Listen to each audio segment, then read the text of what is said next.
धन्यवाद फ्रेंड्स आपणकर समय पाई। आजिर टॉपिक होउची जेमिति विचार सेमिति व्यवहार आउ कर्म।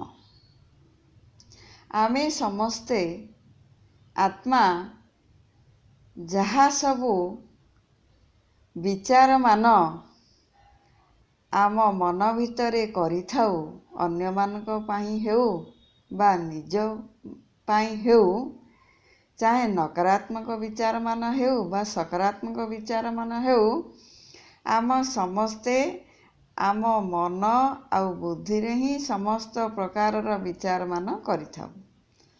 समस्त प्रकारर विचार मान मन आपे आपे करि न थाए।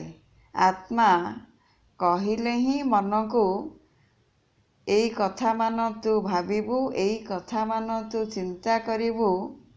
मन आत्मा मालिकर निर्देश अनुसारे समस्त प्रकारर विचार मान करि थाए। आत्मा जदि कहार क्षति करिबा को चाहू थाए बा कहार धन संपत्ति हड़प करिबा को चाहू थाए बा काहाकू सबू हैरान हरकत करिबा को चाहू थाए, ताहाले आत्मा मन को ही कहबो मोर एई काम मान सबू दरकार। मन सेई सबू काम मानकर विचार मान को निज मन बुद्धि रे चलई थाए। आउ विचार करी करी जेतिकी सेई सबू काम मानक पाई से प्रकार र केमिकल मान दरकार सेतिकी परिमाण रे केमिकल मान उत्पन्न करि थाए। जदि आत्मा चाहिबो कहार किछि उपकार करिबा को, काहाको किछि को प्रकार साहाय्य सहयोग मान करिया पाई बा किछि छोट बड़ धरणर उन्नत धरणर काम मान करिवा पाई, ताहाले आत्मा तार मन को ही जणाई थाए। आत्मा सेही प्रकारर विचार मान को चिंतन मंथन करी सेही प्रकारर केमिकल मान निज मन बुद्धि द्वारा निर्गत करि थाए। सेही सबू काम मानक पाई आम मन भितरे चलाउथुवा विचार मान प्रथमे वाणी द्वारा बाहर को आसी थाए। तापरे कर्मेंद्रिय मानक द्वारा व्यवहार कर्म आकार रे प्रकट होई थाए। तेणु प्रत्येक कर्मर तीनोटी अवस्था होई थाए। विचार मन भितरे स्थान ग्रहण करिवा हेउछि ग्यासीय अवस्था। मन सेही विचार को मंथन करी जो सबू केमिकल मान बाहर करे ताहा हला तरल अवस्था।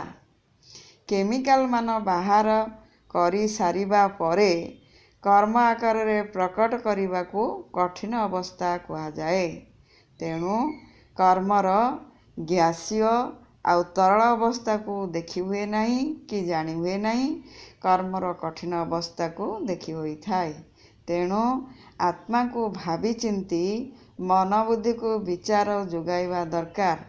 अज्ञान वशतः बा भूल वशतः जदि किछि भूलभाल विचार मान आत्मा मन को दे पठाई थाए, ताहाले मन ताको कर्म आकार रे फलीभूत कराइबा पक्का बा निश्चित कथा अटे।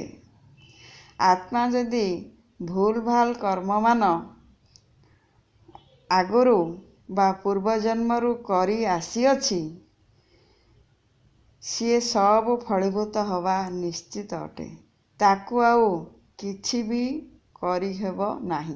किंतु आगकू जहा सबू सठिक कर्म मान दरकार आवश्यकता अनुजाई सेही प्रकारर विचार मान को आत्मा भावी चिंती मन बुद्धि रे विचार मान चलैबा दरकार। जदि मंद कर्मर फल आमको दुख अशांति आकार रे एबे भोग करिया को पड़ुछि,